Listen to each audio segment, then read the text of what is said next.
Hey, good morning, everybody. Welcome to day 2 of our 6th Comic Art Live virtual con on comicartfans.com. I know this is the art drop right now is happening. We've got over 700 people on the site right now. I'm sure actively sending out purchase inquiries. So it's going to be a good day. I'm incredibly impressed. I have to say that we crossed the $6,000 artworks, 6,000 pieces of art available for sale during the show. This is it's a record. I mean, in the last show, I think we just went over 5,000. This one, we're over 6,000. So that's very, very impressive. Over 300 exhibitors this time around. Many people who are only exhibiting on Sunday after they saw how well yesterday went. So I can't thank everybody enough for their support. And with that out of the way, I want to introduce my first panel of the day. And my good friend John Suntress is going to be moderating it. And we've got artist Marc Laming, who is going to be his guest today, all the way from the UK. Welcome to the show, guys. Hi. Thanks, Bill. It's my pleasure. I'm glad it's going so well this weekend. As always, it's a fun show, and thank you for letting me be part of it. You're welcome on the channel anytime, John. I appreciate it. You've helped me since day one of doing these, and I couldn't do these shows without your help. It means a lot, man, and I'm so glad Marc could join us. Especially, we were talking off the air that Thought Bubble is going on this weekend, and Marc's joining us from the UK. What are you in London, Marc? What part specifically are you in? I'm like 20 minutes north of London. What's the town called? Hatfield, which is leafy suburbia. Attaboy. That's great. Did you go to Thought Bubble at all this weekend? No, I made after New York this year. I made a decision that I'd kind of done enough shows for the year. And, I wanted a break, I think. We can all relate to that. Absolutely, man. Believe me, I always need, I don't know about you guys, but literally I could use like 2 or 3 days of nothing post physical con where it's like, all right, I'm home. Let me literally, it's bad. I'm like Howard Hughes. I got the Kleenex boxes on my feet. It's like, don't bother me, man. Keep the blinds drawn. It's not good. Absolutely. I was late on a job when I got back, so it was straight from the airport to the studio and working. So the thought of doing another show was just like, that was just too much to think about. I don't blame you. Absolutely. Listen, gentlemen, I'm going to run off to finish some programming. I've got a 12 o'clock panel to host. But again, Marc, very nice meeting you. And John, I'll see you again later this afternoon. That sounds great, Bill. Thanks a lot for your help. Absolutely. You're welcome. So, Marc, this is a great opportunity, man. I mean, we've talked before, but if you don't mind, we get into a little origin story about Marc Laming and your fine work and stuff. Were you classically trained? Or, well, I did the art school thing, but I think by the time I'd gone to art school, the whole sort of real classical training thing was down the toilet by then. You got lots of conceptual artists and, I went the graphic design and illustration route. So we did a year of everything. So you're doing printmaking and all that kind of stuff. But British art school's really strange in that they don't really teach you anything. You're there to use the time. You get set projects, but the idea is that you drive the work. So they didn't really guide you as far as style, no, or anything, or composition, or I mean, I used to get told that my style was too old-fashioned and I'd never get work. I mean, a lot of my work looked like 1950s romance covers at the time, and I was thinking that's exactly what I want to do. There's plenty of women's magazines that were using that kind of stuff at the time, and so I never saw it as an insult, and they thought they were being very clever. I understand. And what were you reading as a kid? I mean, I'm assuming you were a comic kid, straight away. I was that kid that read everything from the cereal books to, the TV listings. And, if it wasn't nailed down, I was reading it. So, which as somebody who's dyslexic, you see, I could read to myself. I couldn't read out loud. Reading out loud would cause me all sorts of problems. So my teachers and my parents thought he's just, making it up when he's reading, or pretending to read. And there I was getting through tons and tons of books. But comics in the UK at the time, there were maybe 100 to 250 individual weekly titles out at the time. So you had a choice from everything from sort of nursery school up to teenage books. The typical adventure and war stuff. Obviously not. You had the American reprints for the superheroes, but we never really did superheroes. We did secret agents and boys that had really good football boots that were magic and things like that, or goats that were aliens.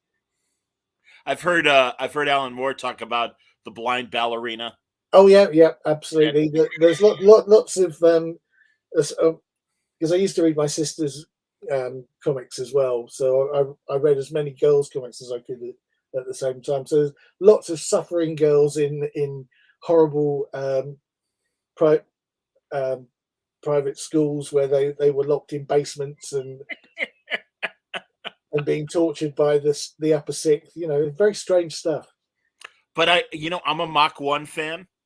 Yeah. Which for Americans that might be listening or watching, kind of that was the British takeoff of the $6 Million Man, essentially. Yeah. And so I hear you about the secret agent stuff. God, Chris Somney years ago did an amazing Dan Dare, and I've got it. I bought it from him, and I've only read the later revivals of Dan that have happened in the last 20 years or so. But I certainly appreciate the design and aesthetic of Dan Dare. Yeah, my dad was an original Eagle reader. He got that from issue 1. So everything was compared to Dan Dare, which is almost unfair to any other artwork because there was a full team of people working on that. He had model makers, he had like Alex Ross does with his staff of models in terms of people that he'll use for photographing stuff. And he had an old bakery which he had filled like you would do a manga studio. So you had people airbrushing backgrounds. He would draw the layouts, and somebody else would turn that into pencils, and he might do the eventual inks. And that's a guy called Frank Hampson. Okay.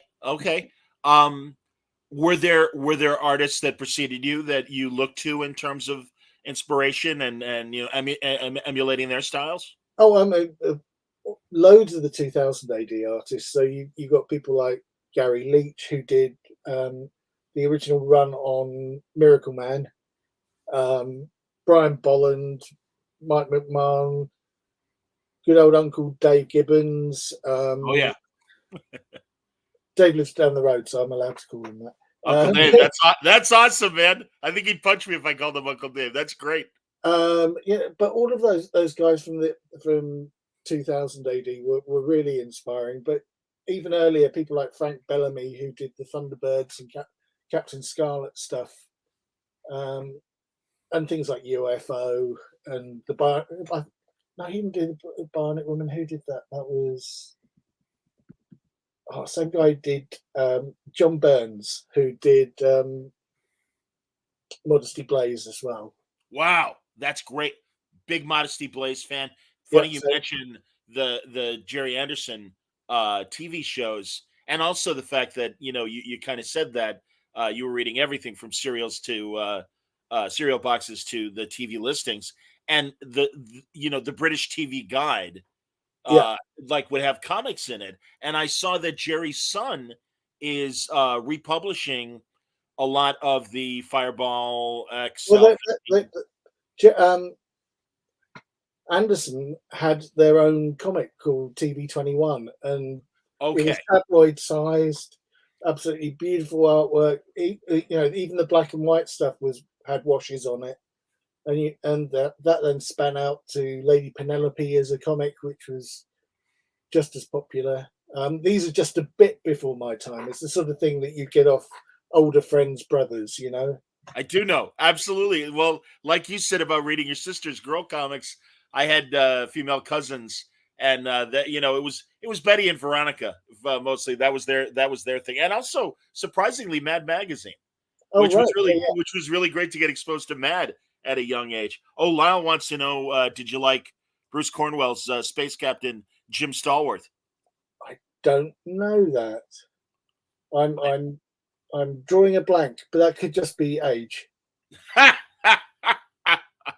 So breaking in, what were your first jobs? Did you do your own comics before you broke in? I mean, yeah, how did it work? I was always making little comic book, from about the age of 10, I suppose, drawing my own Spider-Man book or my own Star Wars book or whatever it was that was inspiring me. But it wasn't until I was at art college, and basically I was that weird thing of like, we had an illustration group and we had a graphic design group, and I was smack in the middle. I was interested in type, and I was interested in design and layout, because that pertains equally to the comic book. But I didn't really want to be just a book illustrator. I wanted to do comics. So I basically spent my third year adapting several short stories that somebody had written for me, and then Ian Banks's The Wasp Factory I did as my final project, which is a book from the 80s that is kind of horrific, but it was full of lots of good imagery of boys eating dogs and things like that. Jeez. All right, you mentioned Spider-Man. Here's a recent commission you did. Oh, a big Spider-Man fan, but that was because I was around for when they launched the UK Marvel stuff. So yeah, I've had Richard Starkings on to talk about that period, and that's really amazing. But also, not only to reprint the older stuff, but I love the Planet of the Apes stuff that was coming out from Marvel UK. That stuff was Looney Tunes, because they ran out of Planet of the Apes stuff from Marvel, and then repurposed Killraven as Ape Slayer. So when I came to, because I love Killraven. Oh, absolutely. And then there I was reading the American Killraven books going, I've read this before. Where are the apes? I so hear you, man. I think that is so great and inventive, much in the same way that, and I don't remember the publisher, and this is before your time, but when Captain Marvel and the original Marvel family was licensed for the UK, and Fawcett stopped making it, and that gave birth to Miracle Man. Yeah, you see, I didn't see Miracle Man ever until Warrior came out, which was Marvel Man in obviously the UK. Yeah. But that was one. Gary Leach's artwork is just superb in that first issue, and Alan Moore was writing comics like we'd never seen. Yeah, that probably issue 1 of Warrior is one of the most important comics to my origin. Really, everything in it is there's bits of that in my DNA. I totally get that, and I so agree with you. I mean, when it was coming out here in Eclipse, minds were blown, and of course, we already loved Alan's work on Swamp Thing here. Yeah. As well. Have you had encounters with Alan? Only when I was a wee kid, and I'd go to signings. And I'm talking to a friend over breakfast about this only this morning, about how we'd both gone to similar signings and had the same dilemma that Alan Moore would be at we'd had these big signings during school breaks at Forbidden Planet. So you'd have all of the staff of 2000 AD would turn up. So you'd have Dave, you'd have Brian Bolland, you'd have Kevin O'Neill, you'd have Wagner and Alan Grant, and there'd always be Alan Moore sitting there looking grumpy. And we all loved his stuff, but the trouble was he wouldn't sign anything that he didn't work on. And as a kid, you just want to get your book signed, It's like, I'm at an event, and the fact you haven't written this doesn't matter. I'm at an event. Yeah. It's like it's like having the program for the event, and you want everyone to sign it. I totally get it. Absolutely, man. So I can remember having, because the signings used to be upstairs in the Forbidden Planet, which was in Denmark Street, which is Tin Pan Alley in London, and having to run down, get that week's 2000 AD, run up again and go, now you can sign something. Wow, sure. Jesus, that's so funny. God, I'm so glad you mentioned Kevin O'Neill. I mean, we were all heartbroken to hear It's this such bad a news loss. this week. Yeah, yeah. And I blew it, Mark. I had a great conversation with him when I think Volume 3 of League of Extraordinary Gentlemen came out. Could not have been nicer. I'm talking martial law with him because that was my first exposure to him and Pat Mills, frankly. And he was just great. And literally at the end, I was re-listening to it before I reposted it. And it's like, oh man, let's make sure we catch each other again. Oh, absolutely. I'm so glad the guys that do the 2000 AD podcast had a great 2-hour conversation with him in the last couple of years. And it's like, oh, that's, again, I have no ego when it comes to other great podcasts. And those guys do a tremendous job. You can find it on YouTube, everybody. You But, would have yeah. loved talking to him because he's such a huge science fiction film fan. And special effects were his thing.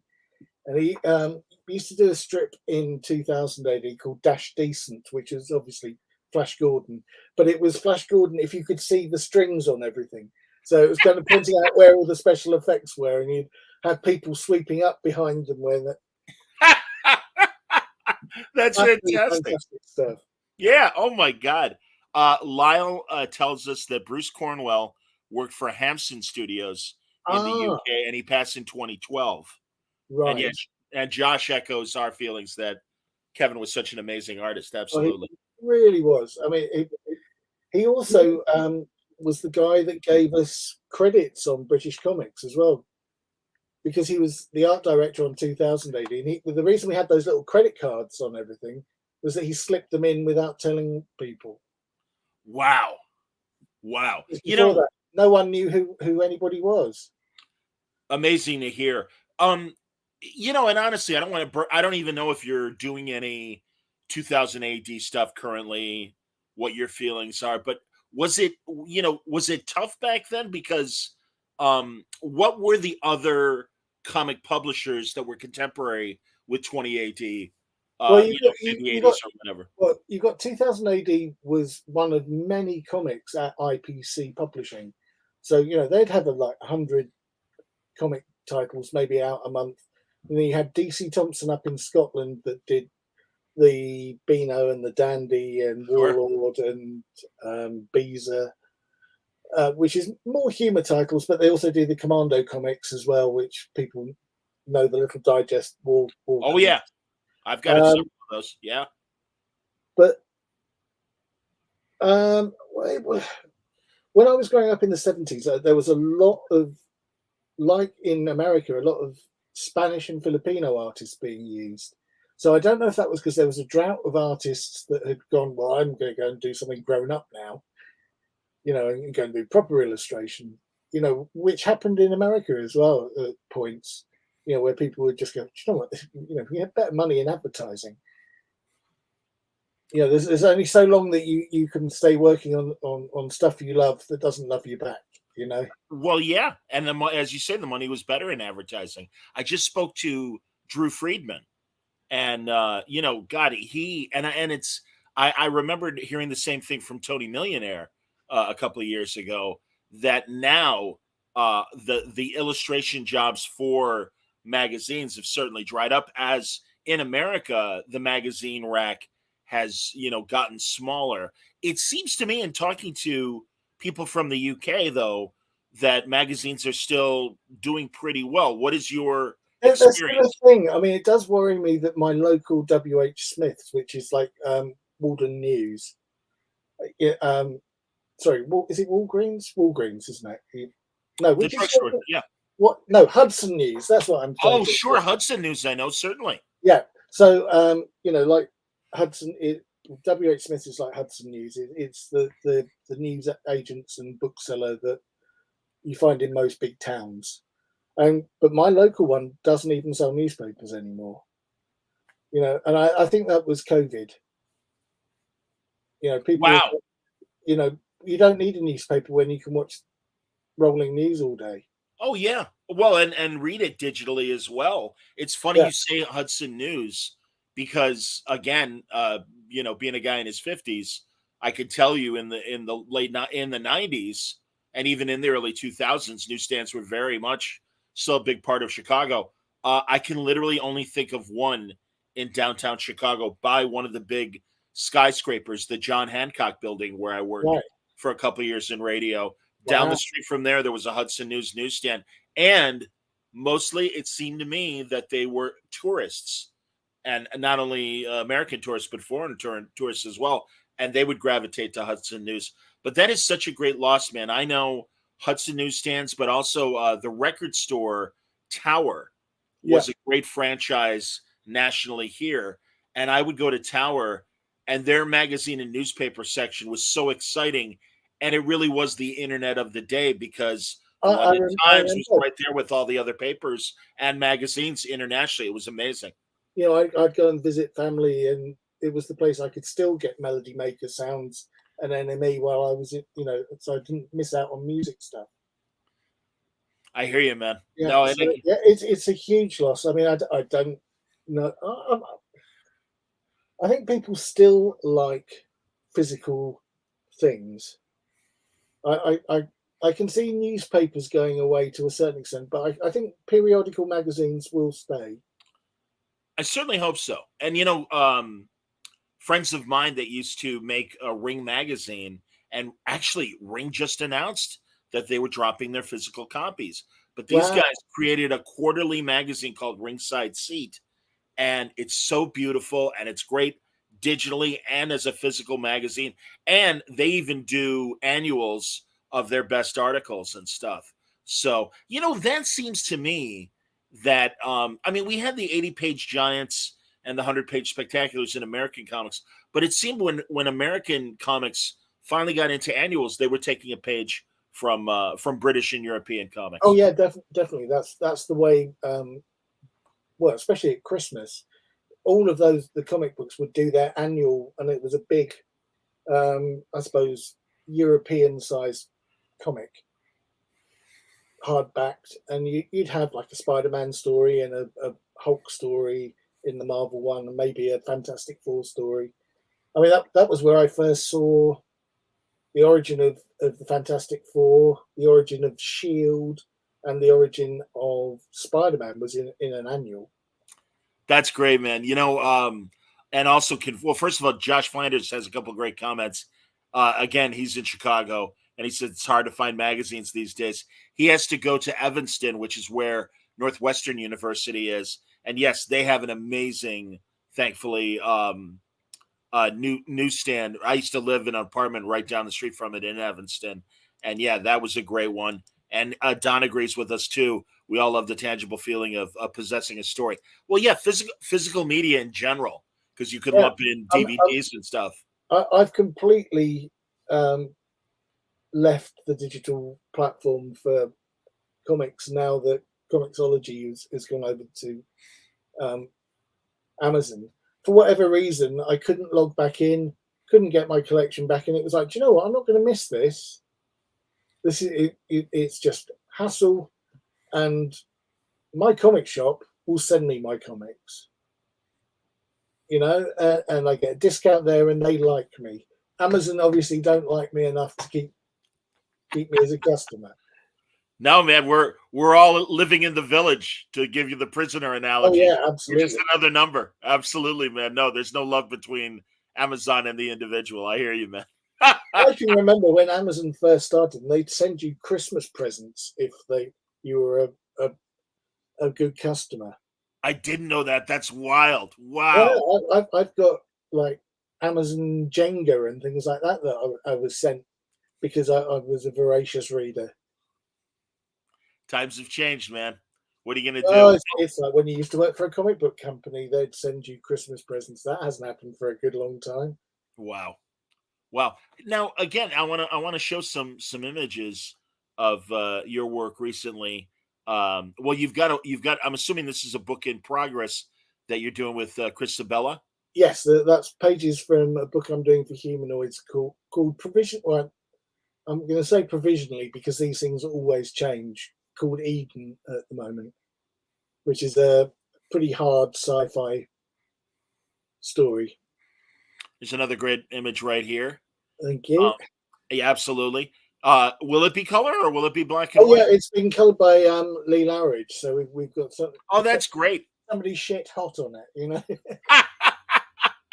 Well, that's an amazing team, the three of you. That's wonderful. It's great because because it's for humanoids. It's ostensibly a European project, so one, it's going to come out big, which always makes me happy, and two, it's has all of the sensibilities of a French Belgian or Franco Belgian comic book. So it's going to have that lush colouring. It's we're expected to spend the time on the pages. Do you know what I mean? That's amazing. Will it be a one shot or is the plan to do I two or three? It's 5 chapters, and I'm presuming it's coming. They were talking about it originally coming out as a monthly and as Wow. a graphic novel.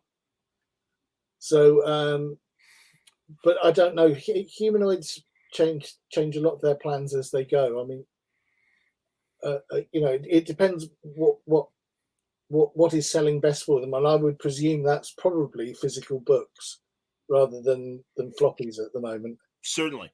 Is Mark Waid still involved Yeah, with you? yes, he is. Yeah, he's still editor in chief, and That's you've got great. John Cassaday there as art director as well. So Wow, I didn't know that. That's yeah, amazing. it's people who know what they're doing. Clearly, yes. My God, yes. That is so great to hear, Mark, because honestly, I really came late to Euro comics in general, French, Belgium, Spanish, everything, even, and not only Euro comics, but even South American comics. And as I got older, I really grew to appreciate them more. I still love superheroes; they're fun. Yeah, But it is so nice that I was exposed to the world of these amazing artists and writers, the classics as well as the current guys and women. And it really has opened up this world to me. And I look forward to just a good book and a good genre story, whatever it I is. see the European format of the 48 to 70 page book being more what we're going to see from publishers. I think that the idea that you maybe get 2 of those a year is more likely than the floppy keeping going. I mean, as much as you and I like going every week to get our comics, but the kids that are buying manga don't understand that. They're going in, they're buying them when and as they come out. Yeah, when they're collected. No, I Yeah, hear you, man. 100%. and let's face it, that's the audience that they need to go for, because those are the kids that are reading comics. I just had my friend Dave Scheid on, who does middle school graphic novels and stuff. And yeah, we were both talking about, of course, R.L. Stein with Goosebumps, but Renee Telgemeier, and that, like, those numbers dwarf are so much bigger than the American, the traditional superhero comics. And that's great. I'm glad there's room for all that. And obviously this is the way to get kids to read comics and stuff. Have you done any, if not middle school, all ages stuff? No, never done any stuff for that. I've been kind of teen plus on almost everything. When you start off working with Chaikin, Ah, you're you're not you're not going to get back down to doing cuddly kids books. what did you do with Howard either That lately was or? American Century. I did with him Oh, of over course. at Vertigo for 2-3 years.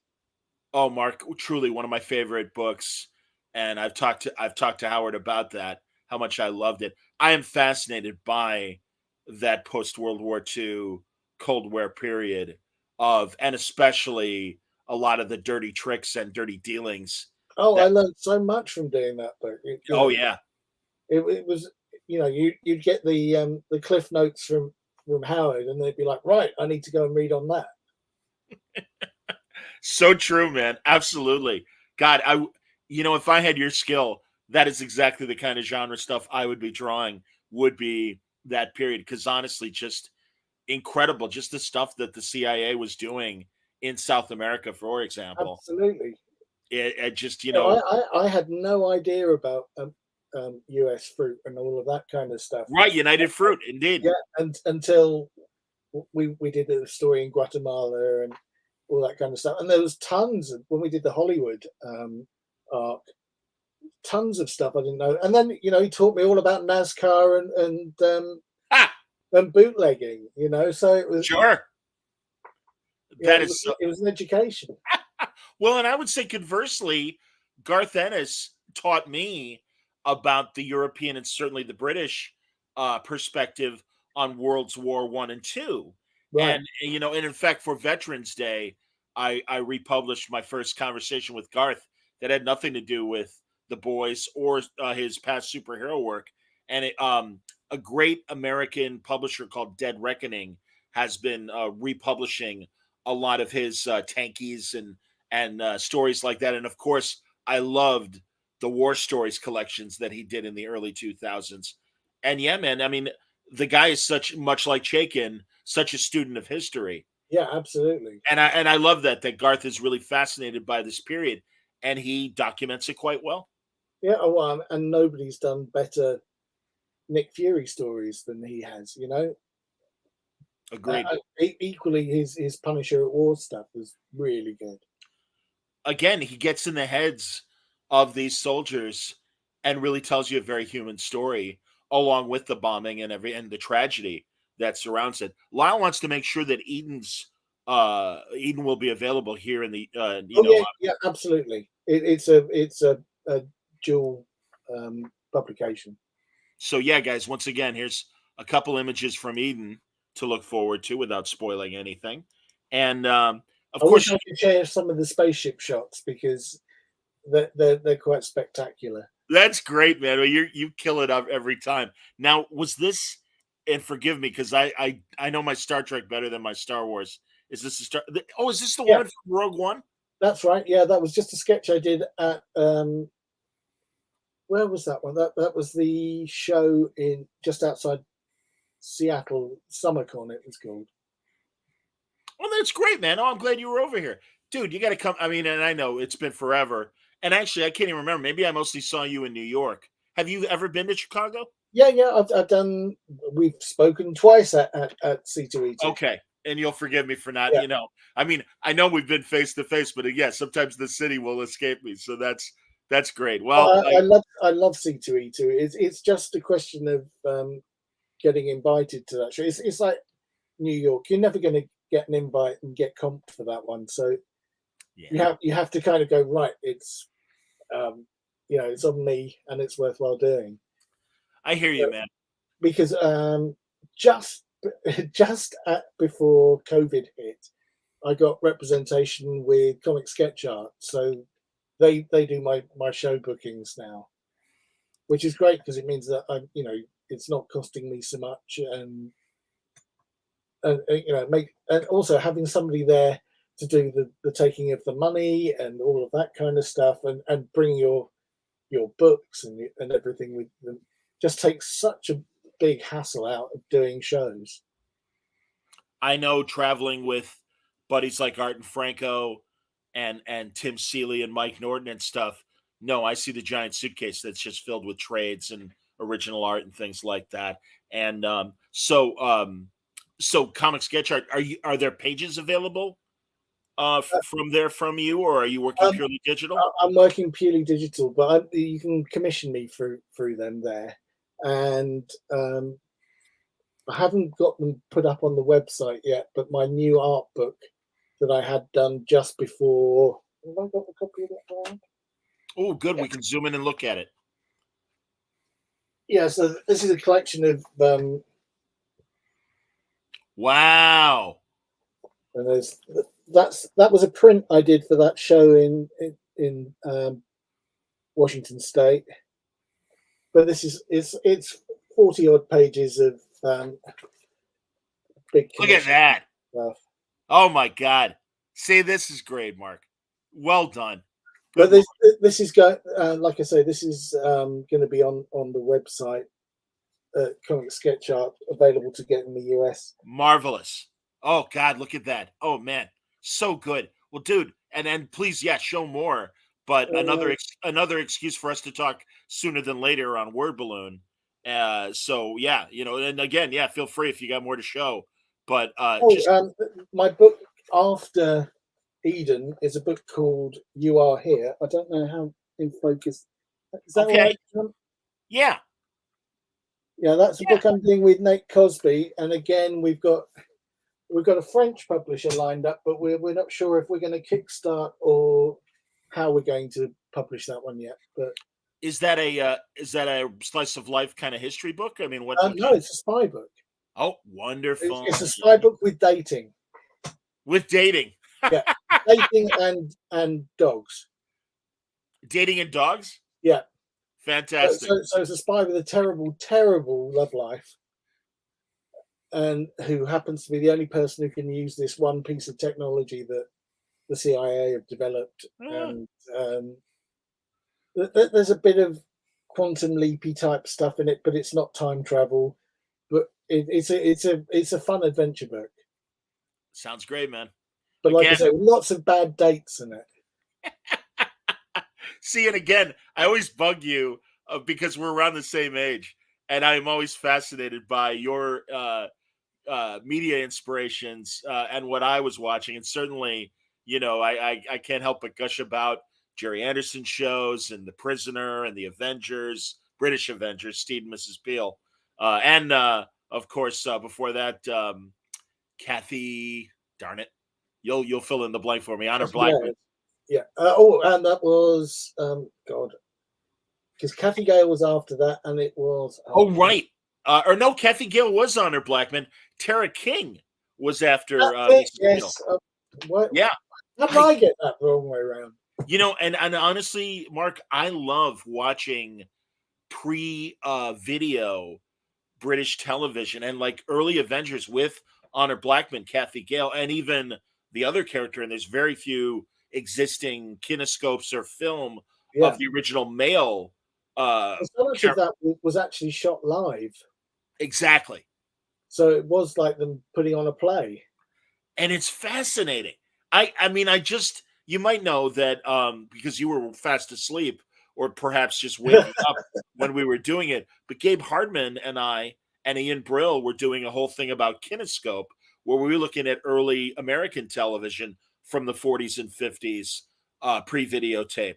And when on syndication, when they run those old Avengers that were shot live, I love it. It's great because, man, that's a lot of work. And they still managed to convey that these were international, secret agents traveling in all these different locations and stuff. And I don't know how big the soundstage was, but it was like, all right. It would have been the size of a box room. These things like Doctor Who, everything was either done in a quarry or in a box room. Yes, the quarry's Doctor Who, certainly. I am excited for the what's coming next year for Doctor Who for the 60th anniversary. I've still not caught up on the last episode. I'm keeping it for when I have a chance. I was doing that with the middle episodes of Sherlock, the Cumberbatch and Martin Freeman show, because they seem to be standalones. And I knew that we would have to wait a year and a half sometimes between seasons. So I would kind of save those and be like, all right, when I'm really itching for a new Sherlock and I know I'm still 6 months away, I would bank these to kind of watch on my own. So, yeah. It's not like the Star Wars stuff or the Marvel stuff where someone's, or even worse, Rings of Power, somebody is going to spoil it for you, within 10 seconds on Twitter, and you're trying to block everything before but then somebody gets an advanced copy and then they've ruined it, and but at least with Doctor Who, people tend to not do spoilers too much, so I can come to that fairly sort of sanguine and just watch it for what it is. I'm a big fan too, and it's not just Doctor Who. They certainly have expanded their library to other licenses, but the Big Finish audios. I love them. Oh my god, dude! Those Prisoner episodes they did a couple years ago. They're really, really good. They did some great Robin of Sherwood ones. The Avengers. They've also done the Avengers. Now there was a great TV show in the mid-70s called Survivors, and it was kind of middle-class people surviving when the world goes to shit with COVID, basically. And half the country's dead. There's no power anymore, and it literally is people surviving and making communities. And I just loved that show. And then I discovered that Big Finish had done getting all the old actors back, because half of them got sacked after the first series. Wow. So people just disappeared.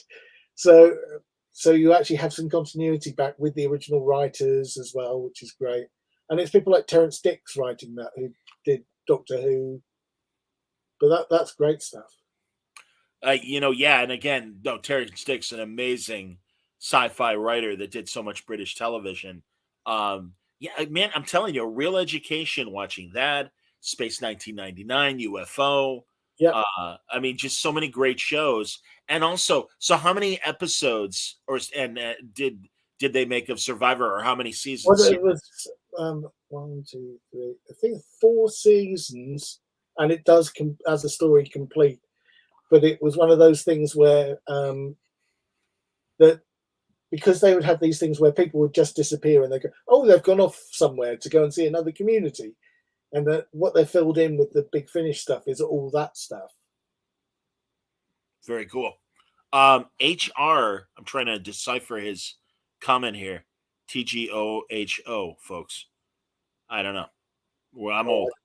Yeah. Sorry, man. You lose me after LOL and TTFN and things like that. I know that one. I know that one. If I recall correctly. Yes.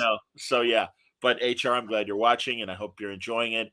And so no, I mean, like I said, Mark and I could just roll through old TV and movies and stuff. John, I discovered this week, please, that one of my favorite radio and TV comedy shows, Hancock's Half Hour, continued with the original writers in Denmark as another series.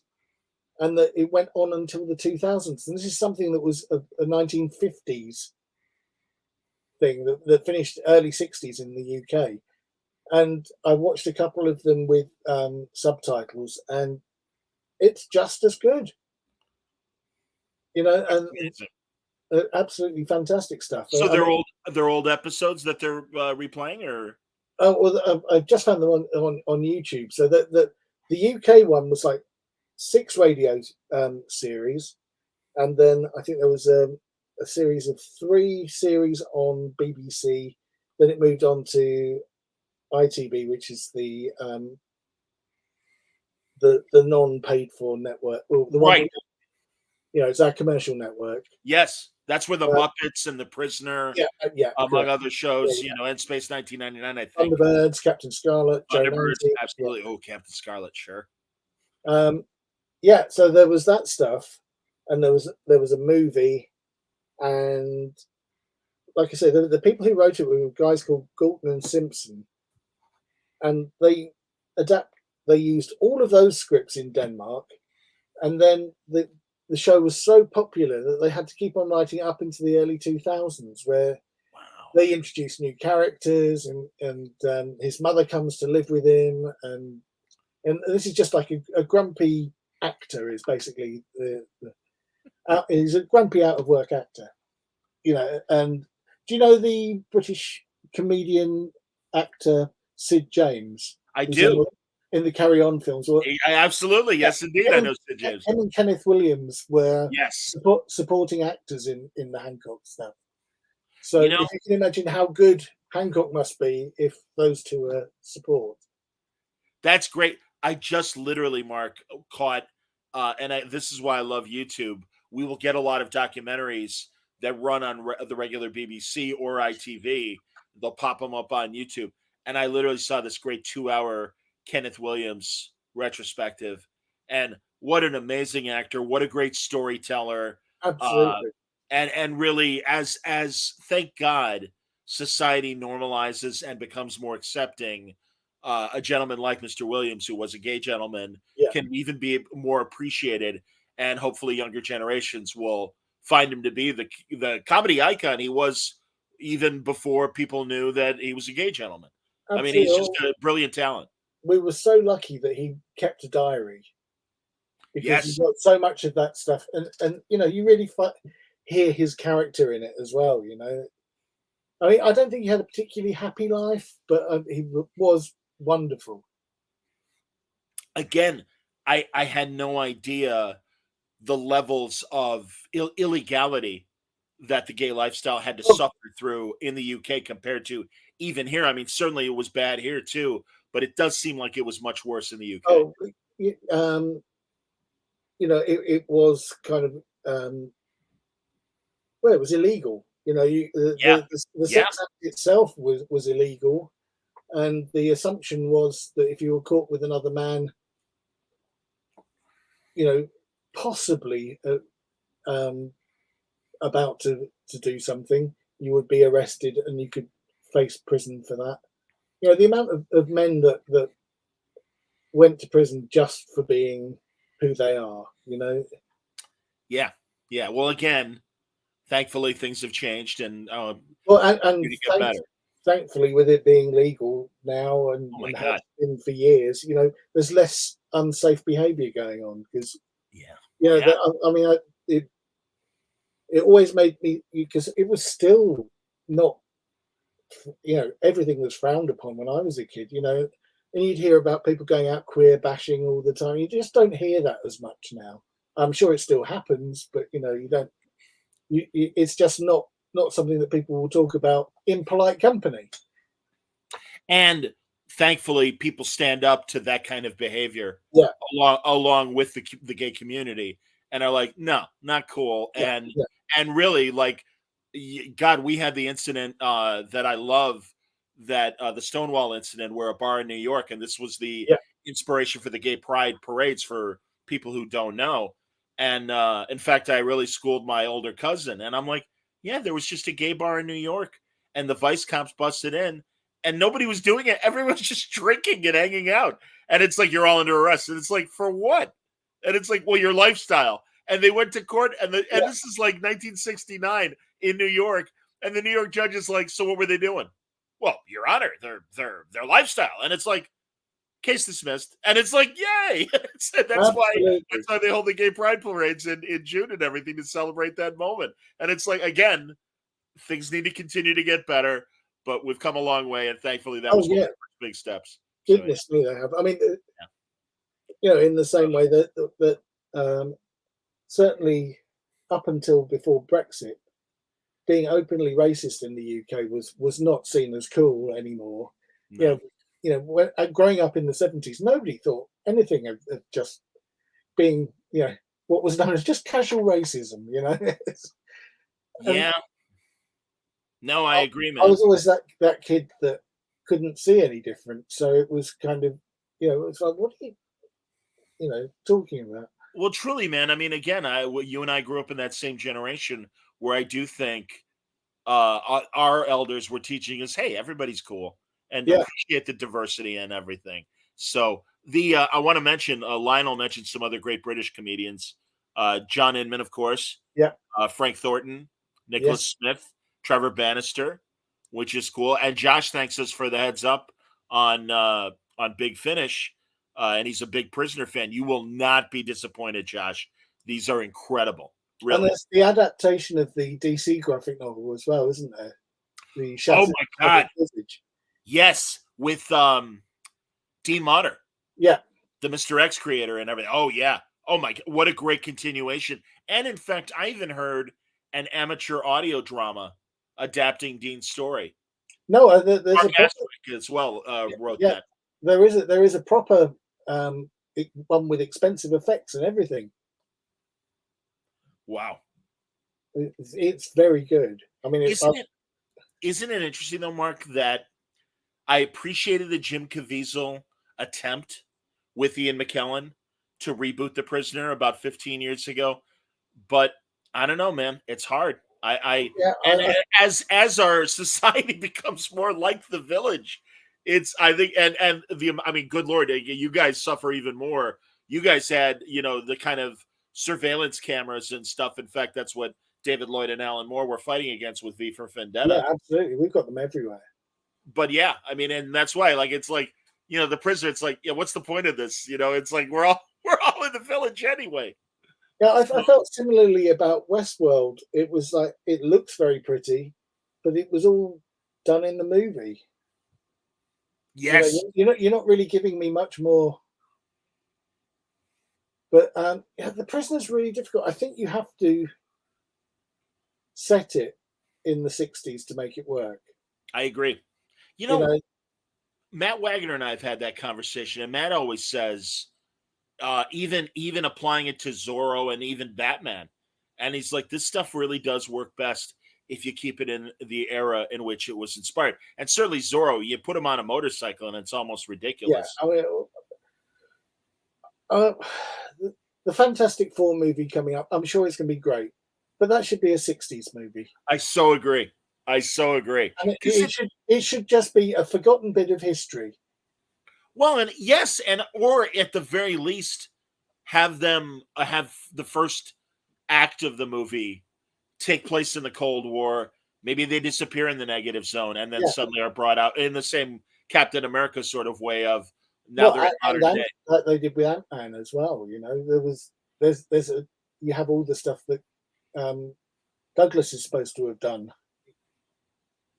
So there's no reason why you can't do that. And I think that would be the braver and more honest way of making that movie. But that's just me. No, but I'm with you. And also to flesh out that Peggy Carter period of post World War II, and you could get Hank Pym in there and all the other seeds of the Marvel universe before the modern era. And it's like, well, you're already there and you've already laid out the groundwork for that. And no, I agree with you. I think Fantastic Four would be a great team to run around because it was a Cold War story. Yeah. So I'm with you, man. Josh says that that Dean Motter prisoner got him into that, and he had to find the VHS tapes of the show, My Comic Shop. I remember, Mark, bootlegs that I believe came from the UK, although maybe they wouldn't have looked right on our TVs because of the different screen. Can you play those VHSs? You can play them. You just have to play about with your reception. Yeah. Well, I don't know, but they were definitely bootlegs of Prisoner episodes, and they were rented out of a record store in fact, Northwestern area. I remember the first San Diego I did. There was a table at the back, just full of British TV on VHS. Sure. Yeah. And things like Marine Boy and old, 60s anime that only I remember. And I hear you. I kind of laugh at all the attempts to adapt British drama and humor to American versions. God, there's a couple horrible Faulty Towers knockoffs that they tried in the 80s. Oh, I can't imagine how that would ever work. Well, and it was B. Arthur in the basically. Yeah, and it's like, perfect John Cleese comparison. Not really. Well, the In-Betweeners was terrible. The version how it managed to miss the point. And the American coupling, and it's like, we already got that. It's called Friends. I don't know how to explain it to you. And that was our answer to Friends. It was and a brilliant show. Yeah, it was definitely a response to Friends. It's like you're exporting and bringing back something that we've already had. It's a copy of a copy, exactly. It's like, nice try, but no, we already got it, man. It's doing fine. You'll appreciate this being a guy in the comic industry. My only encounter with Stephen Moffat was at San Diego, and I don't know why, Mark. Maybe he doesn't look like David Hine, the British writer, to everybody else, but I really thought it was David. And I'm like, David, good to see you. And he's like, pardon me? And I'm like, David Hine, right? He goes, no, Steve Moffat. I'm like, oh my God, Stephen. And I had my iPhone, so I'm like, could I even get you for a second? He's like, I'm running. And I said, well, please let me quickly tell you, beyond Doctor Who, how much I love coupling. And he's like, oh, thanks, man. That's really nice. And he walked away. I'm like, coupling was great. Great show. Yeah, man. Well, again, The Welsh guy on that was just so funny. His name completely escapes me, but there was a brilliant episode where they were talking about how women only own one pair of stockings between them. Who's the British comedian? And maybe he's Welsh. You know, I'm a geographical and accent knucklehead, but I do know I couldn't identify them, but I am aware of the subtle differences of various British dialects and everything. But Aidan, who did Father Ted and was the younger priest, and also recently he was on Death in Paradise. Oh yeah, yeah. The guy he did a series as a superhero as well. That's what I was getting to. Yeah. Yes, My Hero. Yeah. And he was Thermal Man, I believe, or Thermo Man. Thermo Yes. Man. Yeah. And it was great because this guy, and his first name is Adrian. Everybody, you can, I'm sure IMDb. Aidan. Aidan. Yeah. It will come to me as soon as we stop talking. I have no doubt. It's alliterative as well. It's another A. But my God, brilliant comedian. Is it O'Donnell? Aidan O'Donnell? Something like that. Oh, maybe that's it. I'll confess. Or O'Dowd? Or was that Boy George? But My Hero is a great, silly superhero parody. Oh, absolutely. So yeah, I caught that. You know, it's interesting. I know you guys aren't affected, but we're all curious with Doctor Who now getting Disney funding, and that the new episodes are going to be on Disney Plus here streaming instead of BBC America. Right. What happens to that Eccleston to Jodie Whittaker period of reruns? Like, is that also part of the deal? And will that migrate to Disney? Currently, they're on HBO Max. Wow. But again, that's a licensing thing. But yeah, we're all kind of like, all right, so now what's going to happen? We don't know. Yeah, well, things like that are weird, aren't they? Because there are things in the UK that are on Amazon, that are on Netflix, that confuse the heck out of me. So it's how the funding works internationally is very weird. Have you watched Slow Horses, John? Mark, I'm so glad you mentioned that. I love that show. It's on Apple TV here. Yeah. Feel free to describe it to everyone. The best cop drama possibly in 30 years. You know, and the best thing Gary Oldman's ever done. It's like The Office meets your favorite procedural. Yeah. And it's so good. And yeah, it's these misfits that are all in this one division of British intelligence to really do all the crap work. Like literally, go ahead. And they're obviously the best people at the job, but they don't fit in actually at MI6. So that they're sent to, I'm trying to think of the name of the house. Oh yeah, I don't remember it either. But anyway, they're sent to the worst, most horrible North London office block where nothing works properly, and their boss spends his whole time telling them how crap they are, and basically wafting curry at them all the way through. Yeah. And holes in his socks, and he's got his feet with no shoes on his desk. Gary Oldman is the spy master, and oh my God, it is so great. And Jonathan Pryce is amazing in the show too. I'm so glad you're watching that, Mark. I absolutely love it. I got turned on to the books afterwards, and they are so good. I mean, if we just get the next 3, you were going to get some of the best TV we've seen like that. That's amazing. Have they made a second series? They're making it now. That's what I thought. Okay. And by the way, Mick Jagger does the theme song, and it's a great Mick Jagger song. Yeah, it's like, oh my God, it's just top to bottom. It's an amazing show. It was one of those ones that I had to tell Howard about before he missed it, because it was so good. How about are you getting For All Mankind, the astronaut show? Yes, love it. It's fantastic and really clever. Absolutely, that's TV as well. Well, and again, it's Ronald Moore, who did such a great job with the reboot of Galactica and was a longtime great Star Trek writer as well. So, oh man, and it really, so many of my hardcore Star Trek friends, we all say, like, this is the real prequel. Like, For All Mankind could have led to the Federation the way they're laying it out and everything as far as history.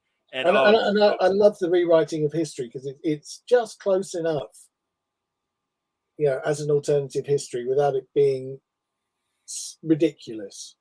I so agree, man. I absolutely agree. Well, Mark, honestly, man, this is great.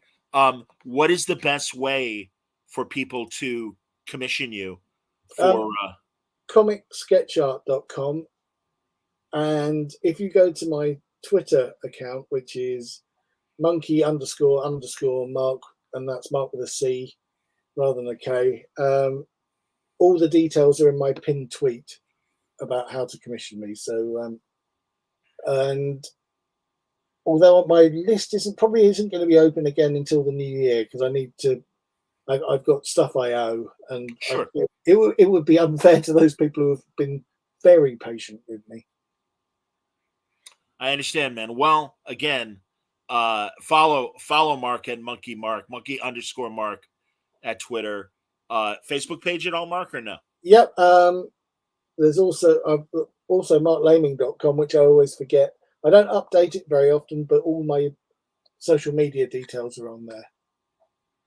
Very good. Who knows how long Twitter's going to be there for? But I'm not going. I'm not going anywhere at the moment. I don't have plans. Dude, I'm with you. And then we get the news at the end of the week where Twitter might go bankrupt. And it's like, all right, well, we found a new place to hang after MySpace collapsed. Yeah, I am confident we'll find another place. Certainly, you and I will remain in touch regardless. Absolutely. So that's great. Honestly, Mark, it's always good to see you. I'm sorry that it's this way as opposed to face to face. Yeah, it's always a pleasure, John. Well, I feel the same way, man. And everyone's being very sweet and saying how much they really enjoyed the panel as well. So yeah, and I thank everybody. Well, thank you. I'm just talking about stuff I like. I managed to wean you off my work and onto things that I like.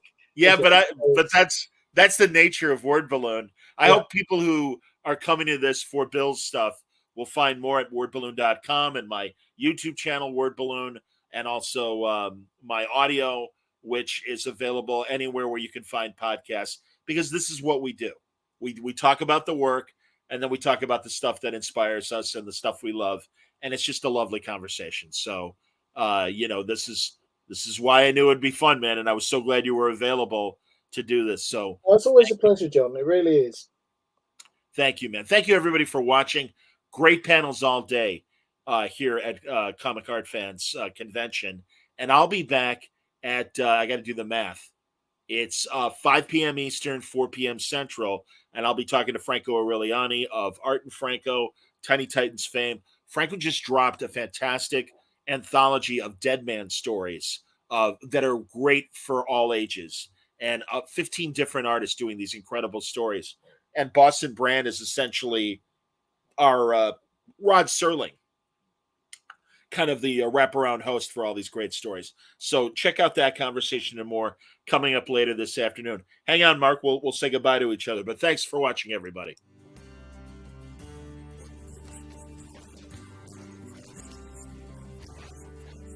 Most of the comic creators that were working piecemeal. They were working without any sort of retirement plan. They interceded. It enabled me to get a home. They appeared on the horizon to help me. I think it's just great that they're even doing something like this. Hi, I'm Stan Lee, and I support the Hero Initiative because everyone deserves a golden age.